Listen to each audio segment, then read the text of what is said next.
What if I told you that 1,600 people lost their lives last year due to extreme climate events in India?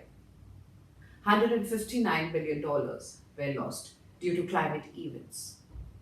Viral and bacterial infections have been more prevalent in our households. We see rising cases of anxiety and mental health issues. Our sleep patterns have been disrupted.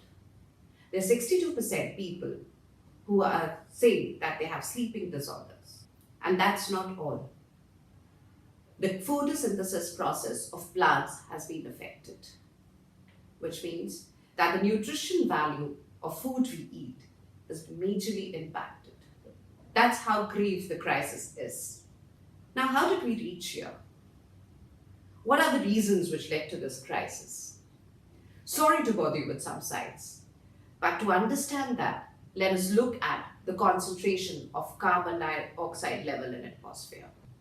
Pre-1950, the CO2 level in the atmosphere was normal.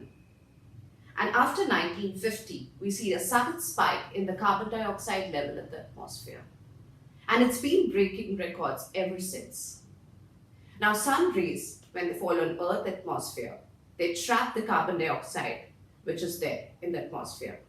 And that what leads to the warming effect. And this is known as a greenhouse effect. Now, this warming effect has led to a temperature increase. There has been a 1 degree increase in the temperature from pre-industrial age era, which is from 1800 onwards. Then, till 1950, there was a temperature increase of 1 degree. Scientists are finding it hard to limit the temperature to 1.5 degree by 2100. They say that if we don't want catastrophic events to occur, we need to limit the temperature to 1.5 degree by 2100. 2 degree is also fine for that matter.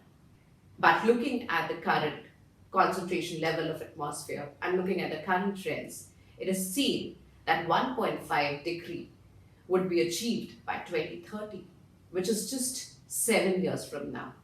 Achieving 1.5 degree by 2030 is going to mean that there would be a lot of frequency of climate change events. We have started witnessing the frequency has increased of climate change events, the kind of crisis which we are already in. The problem is not the warming effect. The problem is the speed by which the carbon dioxide level in the atmosphere is increasing. It is said that 1.5 degree temperature would be achieved by 2030 if we don't control the way we live or the way we operate. So we in our lifetime are going to witness a lot of catastrophic events. And in fact, we already are witnessing a lot of catastrophic events. Sea level has been rising at 3 millimeter on a yearly basis. Now, 3 millimeter rise of sea level on a yearly basis means that by 2050, our towns, Indian coastal towns of Mumbai and Chennai, most of the parts would be submerged in water. That's how grave the crisis is. So what is the solution for it? Is there a solution for it? Yes, there is a solution for it.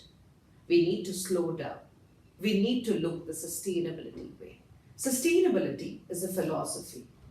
Sustainability is nothing but it's maintaining continuity. It is about meeting our present needs without compromising the needs of the future. Sustainability as an ethos have already been practiced by Indians across generations. This was a part of a way of life. This is how my parents and my grandparents have lived. Conservation of resources, operating within limited means. Now sustainability got linked to climate change when our survivability became an issue. Survivability of economies, survivability of countries, survivability of individual became an issue. And that's how sustainability got linked to climate change. So to practice sustainability in our day-to-day lives, so that we control the climate change events, we control the catastrophe, we need to slow down a bit. We need to reorient ourselves. We need to relook at the way we live. We need to relook at the way we function. We need to shake ourselves a bit. Because if we don't shake ourselves, climate change will.